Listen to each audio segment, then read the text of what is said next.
Hello guys, कैसे हो आप सब लोग। Welcome back to my channel. और आज हम फिर से आ चुके हैं एक और नई वीडियो में, जिसमें जो वीडियो इंग्लिश हिंदी मीडियम दोनों के लिए होगी। और मैं बता दूं कि एक सीरीज चल रही है हमारे चैनल में, और ये वीडियो इस सीरीज की सेकंड वीडियो है। और पिछली वीडियो में हमने बात किया था गैसेस के लॉस के बारे में, यानी एवोगैड्रो लॉ, बॉयल्स लॉ, और वो वीडियो भी हिंदी और इंग्लिश मीडियम की होगी है। और जिसका लिंक आपको डिस्क्रिप्शन बॉक्स में मिल जाएगा, अगर आपको देखनी हो देख सकते हैं। इस वीडियो में हम बात करेंगे इंटीग्रेशन की। अब मैं बता दूं कि इंटीग्रेशन केवल इसी वीडियो में खत्म नहीं होगा, इसके लिए 2-3 वीडियो और लगेंगी। तो इसके लिए एक दूसरी वीडियो आ रही है, क्या पता 2 वीडियो में खत्म हो जाए, और 3 वीडियोज में भी खत्म हो सकती है, क्योंकि मैं एकदम डीपली पढ़ाने वाला हूँ इंटीग्रेशन को। तो हम बिना किसी देरी के सबसे पहले पढ़ेंगे इंटीग्रेशन के कितने टाइप्स होते हैं, टाइप्स ऑफ इंटीग्रेशन। सबसे पहले तो ये पढ़ने वाले हैं। तो इंटीग्रेशन की स्पेलिंग होती है, ये होती है इंटीग्रेशन की। और मैं बता दूं कि इसे समाकलन कहते हैं हिंदी में, ठीक है। अब भाई दोनों ही चीज़ों का पता होना चाहिए सबको। भाई भाई इंडिया में रह रहे हैं भाई, हिंदी का ही नॉलेज नहीं है हमें, क्या ही कर सकते हैं, कोई दिक्कत नहीं है, फिर भी पढ़ाते हैं। ओके, तो चलो शुरू करते हैं। First of all, integration 2 types के होते हैं, यानी समाकलन 2 टाइप्स के होते हैं, 2 प्रकार के होते हैं। ओ, थोड़ा कैमरा ब्लर हो रहा होगा, मैं ठीक करता हूँ। हाँ, तो फर्स्ट ऑफ ऑल जो इंटीग्रेशन होता है, उसका पहला जो प्रकार है वो है डेफिनेट डेफिनाइट इंटीग्रल्स, यानी इसे हम कहते हैं निश्चित समाकलन। सुनना ध्यान ध्यान, निश्चित समाकलन। और इस वीडियो में दोनों की बात होगी पर ख़त्म नहीं हो पाएंगे। और दूसरी है इनडेफिनेट इंटीग्रल्स, इसे कहते हैं हम अनिश्चित समाकलन। देखना है यार, स्पेलिंग का देख लेना ज़रा, अनिश्चित समाकलन। ओके ओके, तो फर्स्ट ऑफ हम बात करेंगे इसकी डेफिनेट इंटीग्रल्स की, यानी इसे हम डेफिनेट इंटीग्रेशन भी कह सकते हो, कोई प्रॉब्लम नहीं। इंटीग्रल्स भी होता है, इंटीग्रेशन भी होता है, ठीक है। फर्स्ट ऑफ ऑल देखो, अब मैं भी 11th-12th में हूँ, है ना, मुझे भी उतना आता नहीं है, बड़ा जितना मैंने सीखा है मैं आपको उतना ज़रूर बताऊंगा, और एकदम डीपली बताऊंगा। तो देखो, अब देखो ध्यान से, इसको करने के फर्स्ट ऑफ ऑल ध्यान रखिए कि निश्चित समाकल यानी डेफिनेट इंटीग्रल्स को किससे प्रदर्शित किया जाए, किससे डिनोट किया जाता है। ये होता है निश्चित समाकलन का साइन। अनिश्चित का भी यही होता है, यानी इनडेफिनेट का भी यही होता है, उसमें कुछ चेंज होता है, वो हम आगे बात करेंगे। तो डेफिनेट का होता है इस प्रकार से। अब क्वेश्चन किस टाइप के आएंगे, देखो, आपने अभी जनवरी आ चुकी है भाई, 11th के बच्चों को पता ही होगा, है ना, जो फाइनल पेपर देने वाले होंगे, ये पढ़ा होगा डी, जिसे हम डेल्टा कहते हैं, जो केवल एकदम बहुत कम डिफरेंस यानी बहुत कम अंतर के लिए यूज़ किया जाता है ना। अगर डेल्टा का यूज़ होता है तो मतलब ज़्यादा अंतर है, ज़्यादा डिफरेंस आए दो चीज़ों में, कम अंतर है तो हम डी का यूज़ करते हैं, है ना। तो इंटीग्रेशन में हमेशा इसका यूज़ किया जाता है, इससे ही क्वेश्चन बनते हैं। लाइक जैसे अगर हमें एक्स का इंटीग्रेशन पूछ लिया जाए, एक्स का इंटीग्रेशन हमें पूछ लिया जाए कि भाई एक्स का डेफिनेट इंटीग्रेशन बताओ, तो ये बात हमेशा याद रखना कि क्वेश्चन में वो कभी भी एक्स अकेला नहीं देगा, उसके साथ हमेशा डी एक्स देगा। अब वैसे तो ये एक ऑपरेटर की तरह काम करता है, ऑपरेटर, हिंदी में पता नहीं यार, ऑपरेटर ही नाम से याद रख लो। ऑपरेटर होता है, मतलब हम, ऑपरेटर का मतलब है कि जैसे हम कोई क्रेन चला रहे हैं, क्रेन को हम कहते नहीं कि हम क्रेन को इससे ऑपरेट कर रहे हैं, इससे ऑपरेट यानी जो जिससे हम ऐसे हाथ से, जो मशीनें होती हैं और स्टीयरिंग होता है, स्टीयरिंग से हम किसको ऑपरेट करते हैं, चलाते हैं किसको है वो, तो ऑपरेटर का वही मीनिंग होता है। तो वैसे इसका कुछ ज़्यादा काम नहीं होता है, बस इसे अच्छा दिखाने के लिए डी एक्स का यूज़ कर दिया भाई, ऑपरेटर, है ना। तो इसका डी एक्स हमेशा होगा, जैसे कि अगर हमें बोल दिया भाई 2x⁻³ का इंटीग्रेशन बताओ, तो उसके साथ हमेशा डी एक्स लगा रहेगा, ठीक है, ये बात हमेशा रहना। तो देखो इसमें ना 2 स्टेप्स फॉलो होंगे सिंपल डेफिनेट इंटीग्रेशन को करने के लिए, 2 स्टेप्स। पहला स्टेप में क्या कि मान लो कि आपको क्या दे रखा है एक्स की पावर वन, क्योंकि देखो कुछ भी नहीं होता तो हम वन लिखते हैं। एक्स की पावर वन का इंटीग्रेशन बताओ भाई, एक्स की पावर वन का इंटीग्रेशन मुझे बताओ। तो पहले स्टेप में तो आपको क्या करना है कि एक्स की जो भी पावर है, ध्यान से सुनना मेरी बात को, एक्स की जो भी पावर है उसमें एक प्लस कर देना। पावर का मतलब होता है घात, जो भी पावर है यानी जो भी घात है उसमें एक प्लस कर दो। पहला स्टेप तो यहीं पे खत्म। और एक बात ध्यान रखना कि जब ऐसा करोगे ना तो ये नहीं आएगा, मैंने गलती से लगा दिया।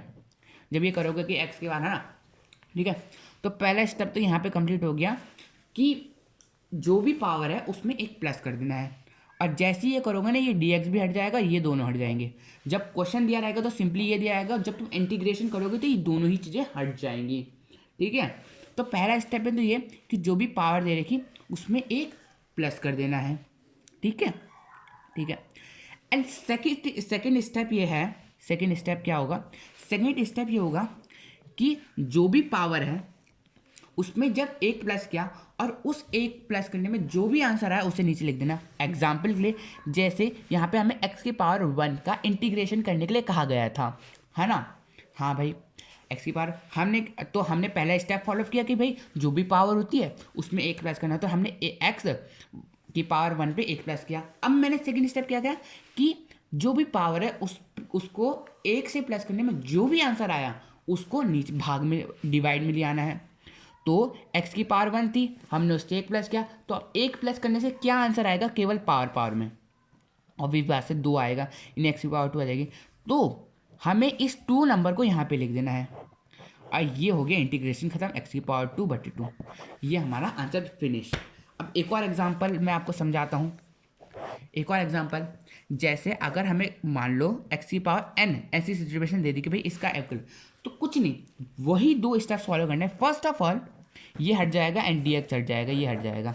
फर्स्ट ऑफ ऑल जो भी पावर है उनमें एक प्लस कर दो और जो भी आंसर आता है वो लिख दो। अब देखो n अगर देखो अब n को तो एक से प्लस किया नहीं जा सकता, तो इसी को उठा के यहाँ लिख देना है, क्योंकि प्लस नहीं किया जा सकता ना, यही आंसर होगा। ठीक है, I hope you understand better. अब देखो मुझे जितना मुझे आ रहा है ना मैं उतना आपको डीपली समझाने की कोशिश कर रहा हूँ। और अगर आपको ये जानने की उत्सुकता है कि भाई आखिर ये दो स्टेप्स कहाँ से आए या फिर निश्चित समाकलन यानी इनडेफिनेट ये इंटीग्रेशन का काम क्या होता है, तो वो सारी चीज़ें आप पढ़ने वाले हैं हायर एजुकेशंस में। ओके ओके, तो अभी 11th या 12th के लिए इतनी चीज़ें बहुत होती हैं, ठीक है, और फिजिक्स के न्यूमेरिकल करने के लिए तो इतना काफ़ी है। ठीक है, ठीक है भाई, इतने समझ में आया, हाँ समझ में आ गया। अब जो इनडेफिनेट के जितने भी क्वेश्चंस हैं वो सारे इसी से ऐसे होंगे। एग्जाम्पल के लिए मैं आपको और एग्जाम्पल करा देता हूँ, जैसे कि फॉर एग्जाम्पल बोल दिया जाए हमें 2x की पावर 3 का इंटीग्रेशन बताओ। कुछ नहीं करना, मैंने क्या कहा पहले, फर्स्ट ऑफ ऑल एक चीज ध्यान रखना कि 2 एक कांस्टेंट है, कांस्टेंट को कहा जाता है इंग्लिश में नियतांक। तो ये बात हमेशा याद रखना कि कांस्टेंट यानी नियतांक का कभी भी इंटीग्रेशन नहीं होता, कभी भी नहीं, यहाँ तक कि उसका तो डिफरेंशिएशन भी नहीं होता। और मैं ये भी बता दूं कि अगर जिसको भी डिफरेंशिएशन अभी नहीं आता है तो मैंने उसके लिए 2-3 डेडिकेटेड वीडियोस बनाई है और मैंने ज़्यादा वीडियोस अपने चैनल पर अपलोड नहीं करी है, तो आप मेरे चैनल में विजिट करके उसे देख सकते हैं। अगर आपके देखने की इच्छा है तो देख लीजिए। अगर आपको ये वीडियो देख लगता है कि भाई ये अच्छा समझा रहा है, वो भी वीडियो समझ आएगी, तो आप देख सकते हैं। ठीक है, डिफरेंशिएट भी नहीं होता, तो अब क्यों नहीं होता वो भी आप हायर एजुकेशन पे पढ़ेंगे, बस आपको थोड़ी थोड़ी चीज़ें याद रखनी पड़ेंगी अभी के लिए। ठीक है, ठीक है भाई। अब मैंने जैसे ये कहा कि भाई इसका इंटीग्रेशन नहीं होता तो इसको बाहर ले लो, एक्स³ dx। अब मैंने क्या कहा था भाई, खुद ही कर को देखो कि भाई जो भी कहा था वो सिंपल है ना, जो सॉरी यहाँ पे हट जाएगा, जो भी है उस पर एक प्लस कर दो और घात में जो भी आंसर आ जाता है उसे नीचे। 3 + 1 कितना था 4, 2 × 2, 2 × 2 4, तो x की पावर 4 बटे 2 आंसर आ गया। नॉर्मल था ना क्वेश्चन, क्वेश्चन नॉर्मल था ना। सही बात है जी। हम्म, सही बात है जी। हैं, क्या मैं गलत कह रहा हूँ जी? हैं, नहीं जी, आप बिल्कुल गलत नहीं कह रहे हैं, नहीं कह रहे हैं। ठीक है, और अब मैं सोच रहा हूँ ना कि इस वीडियो में आपको ना भर भर के क्वेश्चन करा दूं और ये वीडियो यहीं पे ख़त्म कर दूं। मतलब अभी नहीं, अभी मतलब अभी 10-15 मिनट और चलेगी वीडियो। मतलब मैं कह रहा हूँ कि भर भर के क्वेश्चन करा देता हूँ ताकि अभी तुम क्लियर हो जाए। और अभी अभी मुझे याद आया, एक गलती मैंने कर दी है कि ना, ये जो मैं आपको पढ़ा रहा हूँ ये असल में ये डेफिनेट है ही नहीं। डेफिनेट वाले दूसरा होता है। मेरे को अभी अभी जस्ट याद आया वो, अरे यार गड़बड़ तो इंसान सी होती है ना। ये इनडेफिनेट है। तो अभी अभी मुझे जस्ट अभी याद आया, है ना, अभी अभी याद आया कि इनडेफिनिट इंटीग्रेशन होता है। ठीक है, तो ठीक है, ये बात याद रखना कि अभी तक जो भी हमने पढ़ा वो इनडेफिनिट यानी अनिश्चित समझ होता है। ये मेरे से गड़बड़ हो गई। और मुझे पता है जिसको डेफिनेट इंटीग्रेशन को कुछ नॉलेज होगा, दोनों टाइप से नॉलेज थोड़े थोड़े पढ़ा होगा, वो बोल रहा होगा कि क्या बंदा है यार, इसने गलत बता रहा हमें। पक्का बोला होगा उन्होंने, बट जिसको नहीं पता होगा उसके लिए सॉरी, है ना। अब देखो मैं आपके लिए कुछ क्वेश्चंस लाया हूँ ढूंढ ढांड कर, है ना। फर्स्ट ऑफ ऑल उन क्वेश्चंस को हम करने वाले हैं। ठीक है, ठीक है भाई, करते हैं चलो। अब एग्जाम्पल के लिए मैं आपके लिए लाया हूँ एग्जाम्पल, तो बहुत सारे एग्जाम्पल मैं आपको खुद करा दूंगा, कुछ आप खुद से कर लेना। जैसे कि एक एग्जाम्पल लाया हूँ मैं आपके लिए, 2x dx का इंटीग्रेशन करो। अब जैसे कि क्या मैंने कांस्टेंट का, ध्यान से सुना, हर एक चीज़ को ध्यान से सुना, कांस्टेंट का इंटीग्रेशन नहीं होता है तो इसे बाहर ले लेंगे x dx। अब कुछ नहीं करना भाई, फर्स्ट स्टेप क्या कहा था कि ये हट जाएगा, ये हट जाएगा। फर्स्ट स्टेप, जो भी x की पावर है उसमें एक प्लस कर दो। तो यहाँ पे x की पावर क्या है, एक है, तो इसमें एक प्लस हो जाएगा। अब जो भी अब पावर है, जब एक प्लस कर दिया तो एक प्लस करने में जो भी पावर आएगी उसे नीचे लिख देंगे। तो एक पावर एक प्लस करने में कितना है, 2 आए, तो यहाँ पे लिख दिया। तो 2 1 2, 2 1 2, ये कट गए एंड x की पावर 2 आ गई। ये इंटीग्रेशन है और अभी मुझे दिखा है कि आपको दिख नहीं रहा है। तो आगे बढ़ते हैं, एग्जाम्पल के लिए एक और एग्जाम्पल देखते हैं। x की पावर dx है। अब जैसे कि मैंने कहा कि x की पावर dx है तो क्या सीन होगा, बताओ बताओ क्या सीन होगा। नॉर्मल है, नॉर्मल है जी। ये हट जाएगा फर्स्ट स्टेप में। सेकंड स्टेप में जो भी पावर है उसमें एक प्लस कर दो एंड प्लस करने में जो भी पावर बचती है उसको नीचे रख दो। तो प्लस करने में जो आंसर आता है ये आता है 3। तो यहाँ पे जो हमारा आंसर आता है x की पावर 3/3।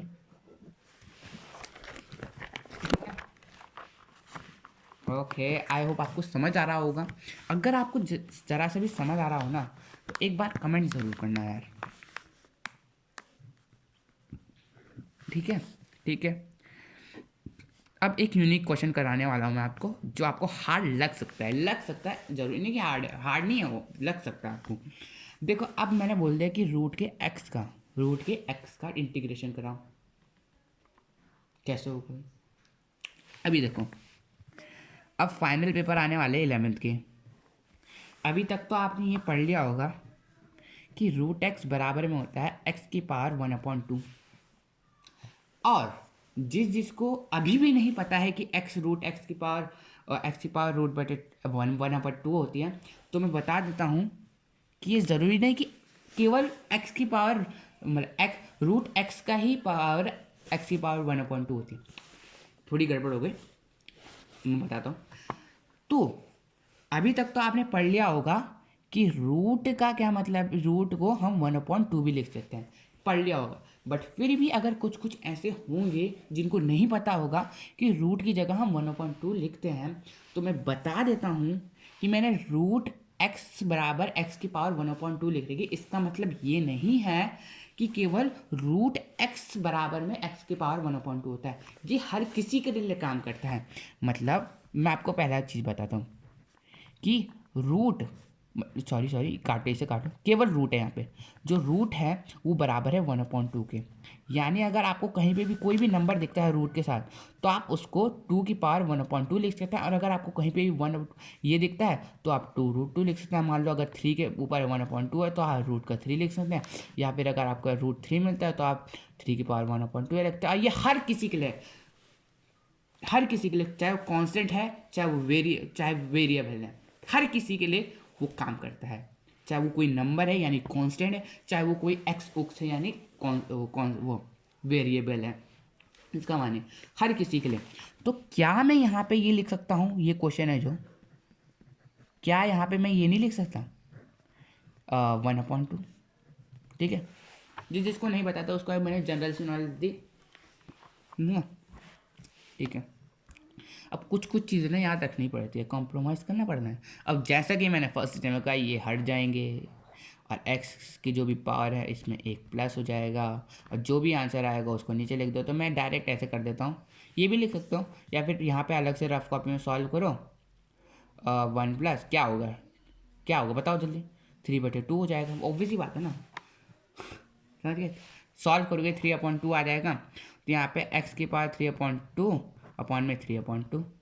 अब इसे और सॉल्व करेंगे, और आपने ये पढ़ा होगा कि अगर कभी भी ऐसा आ जाए कि x/y ये z/f, तो ये ऐसे होता है ना, यानी x ये हो जाता है एंड y z हो जाता है। ये पढ़ा होगा आपने, आई होप मैथ्स में तो पढ़ ही लिया होगा यार। अब ऐसे भी नहीं पढ़ेगा, हर चीज़ तो मैं बता नहीं सकता हूँ यहाँ पे आपको, कुछ चीज़ों का एफर्ट तो आपको खुद से ही डालना पड़ेगा। तो यहाँ पे 2 एंड देखो, मैं आपको थोड़ा सा ये बता देता हूँ कि अगर कभी ऐसा सीन होता है कि यहाँ पे 3 आ जाए, मान लो कोई भी नंबर आ जाए यहाँ पे, और इसके अपॉन में कुछ है नहीं, इसके अपॉन में कुछ नहीं है ना, और डायरेक्ट 1/2 आ जाए, ऐसा नंबर कभी आ जाए, है ना, और तब आप सोच रहे हैं कि यार इसका कैसे होगा, तब तो इसका ऐसा होना चाहिए कि भाई ऐसे ऐसे, तो आप गलत सोच रहे हैं, ऐसा बिल्कुल नहीं होता। तो उस स्थिति में हम क्या करते हैं कि भाई जब किसी नंबर के नीचे कुछ नहीं होता, मान लो 2 के नीचे कुछ नहीं है, तो हम क्या मानते के चलते हैं भाई यहाँ इसके नीचे 1 है, तो यहाँ पे भी वही करेंगे कि भाई 3 के नीचे कुछ नहीं है तो इसे 1 मान लो, अपॉन में 1/2। अब हम इसे कर सकते हैं कि भाई ऐसे ऐसे, ठीक है। तो यहाँ पे भी वही सीन है कि भाई x के नीचे कुछ नहीं है, 3/2 है ना, तो इसके नीचे 1 मानेंगे और ये ऐसे चले जाएगा एंड ये ऐसे चले जाएगा, तो यहाँ पे 3 यहाँ पे आ जाएगा, और क्योंकि 1 × 3, अब 1 को मल्टीप्लाई करोगे 3 तो वही नंबर आएगा। अब 2x की पावर 3/2, खत्म आंसर।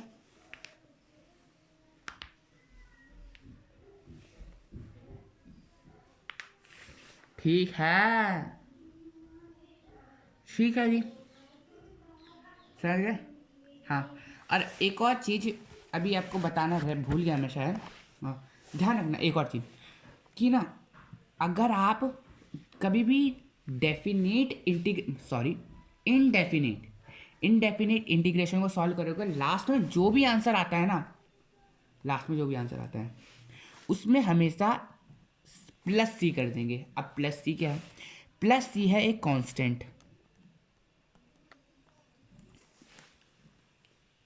ठीक है। अब ऐसा क्यों भाई, क्यों भाई मुझे बताओ। तो मैं बता दूं कि जब भी इनडेफिनेट इंटीग्रेशन को सॉल्व करते हैं, यानी अनिश्चित समाकलन को सॉल्व किया जाता है, तो हमेशा +c लिखना होता है। अब +c क्या है, +c जो है वो है इंटीग्रेशन का कांस्टेंट, जिसे हम हिंदी में कहते हैं समाकलन का नियतांक। अब देखो, नियतांक तो भाई नियतांक है, यानी कांस्टेंट तो कांस्टेंट है। अब कांस्टेंट तो भाई साइंटिस्ट लोग कहाँ से लाए होंगे, अब आपको पता ही है। मैं बता देता हूँ कि जो कांस्टेंट है, ऑब्वियसली बात है, जब साइंटिस्टों ने इंटीग्रेशन में काम किया होगा तो कांस्टेंट कहाँ से होगा। अब ऐसा नहीं कि भाई उन्होंने हाथ से निकाल दिया, ऑब्वियसली बात है उन्होंने कुछ प्रयोग किए होंगे, कुछ एक्सपेरिमेंट्स किए होंगे, उन्हीं से समाकलन निकला।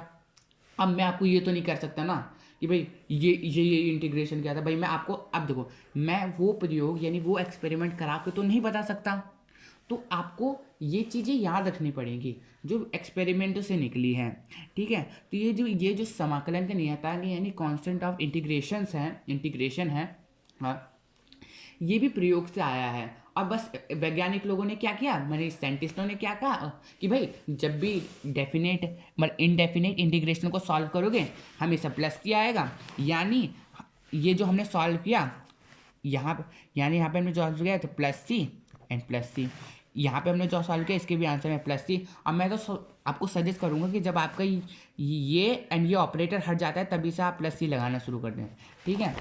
अब अगले क्वेश्चन से मैं आपको और क्वेश्चन कराता हूँ। जैसे यहाँ से सॉल्व किया तो प्लस सी, ठीक है। अब साइंटिस्ट ने कुछ किया, निकाला होगा, ठीक है, ठीक है।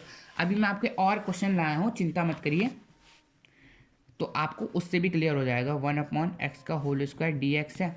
अब आप सोच रहे होंगे कि क्या करेंगे, तो आप सोच रहे होंगे भाई इसमें नहीं, मैं बता देता हूँ कि कभी भी देखो, फर्स्ट ऑफ ऑल कांस्टेंट का इंटीग्रेशन नहीं होता, और दूसरा कि अगर दो नंबर डिवाइड में और उसका इंटीग्रेशन में हो तो डिवाइड वाले नंबरों का कभी भी इंटीग्रेशन नहीं होता, जैसे ये। तो अब इसमें क्या है, अभी आप 11th में हैं और 11th के फाइनल में आने वाले हैं, मतलब 12th में आने वाले हैं, तो आपने ये तो पढ़ ही लिया होगा। और जिसने नहीं पढ़ा उसके लिए मैं थोड़ी जानकारी देता हूँ कि अगर किसी में भी कोई भी पावर है, जैसे 10 की पावर 10 है और मुझे इसके ऊपर लाना है, मान लो कि मुझे ऊपर लाना है, तो आप ला सकते हैं, बस शर्त इतनी होगी कि जो पावर का जो भी साइन है वो उल्टा हो जाएगा। जैसे यहाँ पे जो पावर का साइन है वो 10 है, तो ऊपर आके माइनस का 10 हो जाएगा। अब एक और एग्जांपल,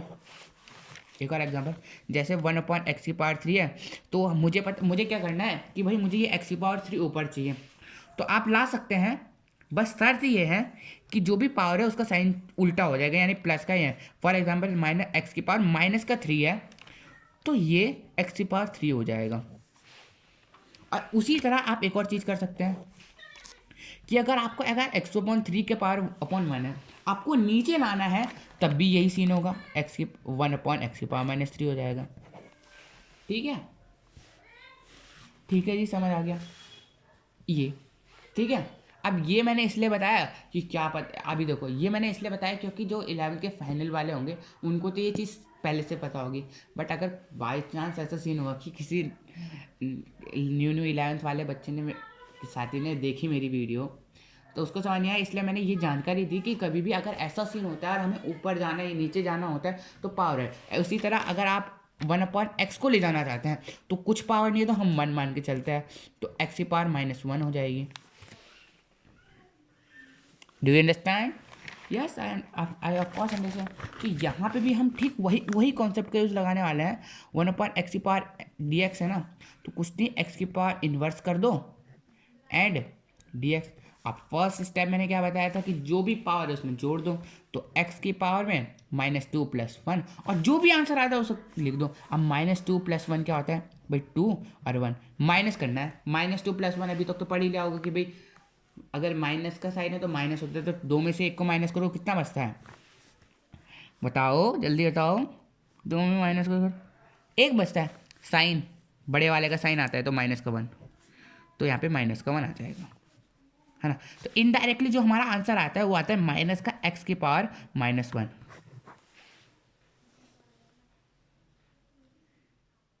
ठीक है, ठीक है जी। और अभी शायद आप एक चीज़ के बारे में भूल चुके हैं, और अभी जस्ट मैंने उस बात के बारे में बताया था, और अब आपके मन में क्वेश्चन होगा कि यार हम क्या भूल चुके हैं। अरे अभी मैंने आपको कांस्टेंट ऑफ इंटीग्रेशन के बारे में बताया था कि नहीं, बताया था कि जब भी सॉल्व करो तो हमेशा प्लस सी लगा दो, तो यहाँ पे प्लस सी एंड प्लस सी, तो जो हमारा आंसर आता है वो माइनस का x की पावर -1 प्लस सी।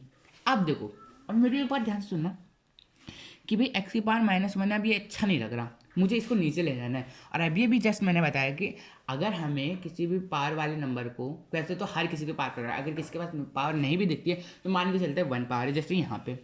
अब मुझे लग रहा है ये अच्छा नहीं है, मुझे नीचे लाना है। अब मैंने आपको जस्ट अभी अभी यह बताया था कंसेप्ट कि अगर हमें नीचे भी लाना हो तो उसी कंसेप्ट का यूज़ होगा जैसे हम ऊपर ले जाते हैं। जैसे हम ऊपर ले जाने के लिए क्या करते हैं कि जो भी साइन है उसका उल्टा साइन ऊपर लगा देते हैं। जिसमें -3 था मैंने ऊपर जाके +3 हो गया। जैसे यहाँ पे 3 था ऊपर जाके -3 हो गया। जैसे यहाँ पे 10 था ऊपर जाके -10 हो गया। तो और यहीं पे यार यहाँ पे 3 था तो मैं नीचे लाके -3 हो गया। तो यहीं पे वो कंसेप्ट का यूज़ हो जाएगा कि भाई यहाँ पे -1 है, नीचे आके +1 हो जाएगा। तो -1 अपॉन में x⁻1 + c। Answer finish. ठीक है, ठीक है भाई। और भी क्वेश्चन है, बहुत सारे क्वेश्चन लाया हूँ आपके लिए तो मैं भर भर के।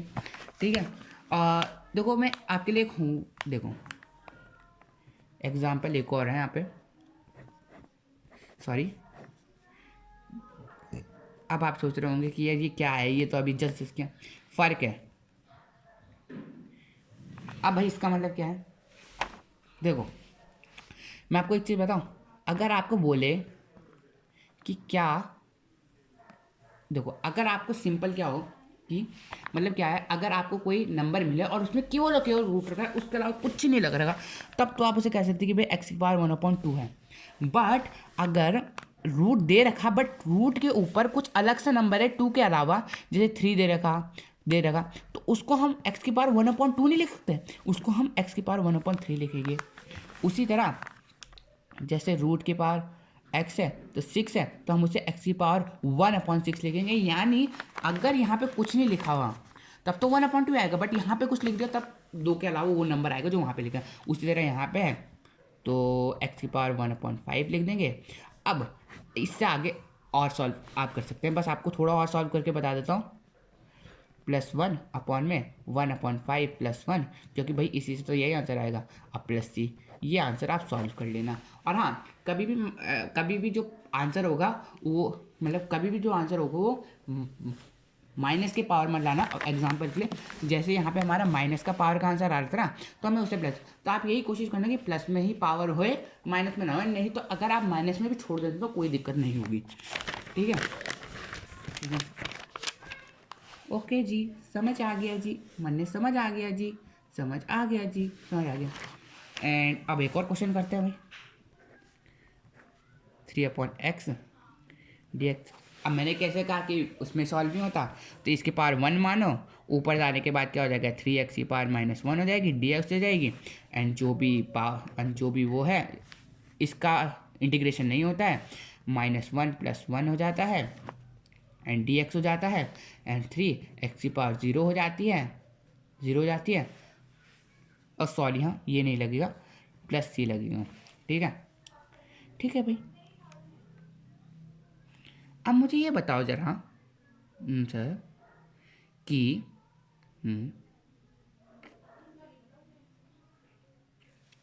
एक मिनट, मुझे आपको अभी ये वाला क्वेश्चन नहीं कराना था, तो अब आप सोच रहे होंगे कि क्या। इस क्वेश्चन को कराने से पहले मैं आपको एक प्रॉपर्टी बताना चाहता हूँ, और वो प्रॉपर्टीज़ आगे भी काम आएगी। प्रॉपर्टीज़ कुछ ये ऐसे हैं कि एक है, देखो अगर आपको इन नंबर, जैसे मैंने आपको अभी क्वेश्चन कराया ना कुछ, हाँ अगर आपको इन नंबर को क्या बोलते हैं, इन नंबरों का आपको इंटीग्रेशन करना हो तो आपको डायरेक्ट जो स्टेप्स मैंने बता रखे हैं आप उससे कर लेंगे। और मैंने इतने तो क्वेश्चन कराए दिए कि आपको रट गया होगे वो स्टेप्स, और यही पता चल गया होगा कि कांस्टेंट के वो नहीं होते है ना। बट कुछ ऐसे इंटीग्रेशंस हैं जिनको आपको याद रखने पड़ेंगे।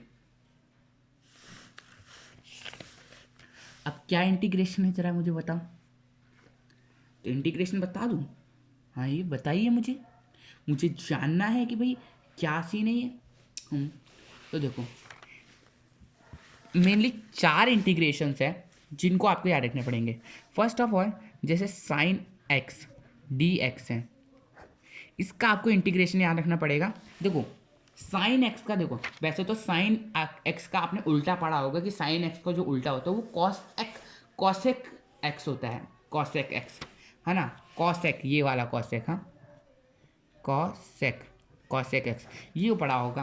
बट इंटीग्रेशन में हम ये मान के चलेंगे इसका उल्टा है, क्योंकि अगर आप फिजिक्स में ये मान के चलेंगे ना कि sin x का उल्टा cos x है, तो आपको ये याद रखने में जो आपको बता रहा हूँ आसानी होगी, वैसे ऐसा होता नहीं है, बट आप एक लॉजिक बनाइए कि भाई मुझे कैसे ये याद रहेगा।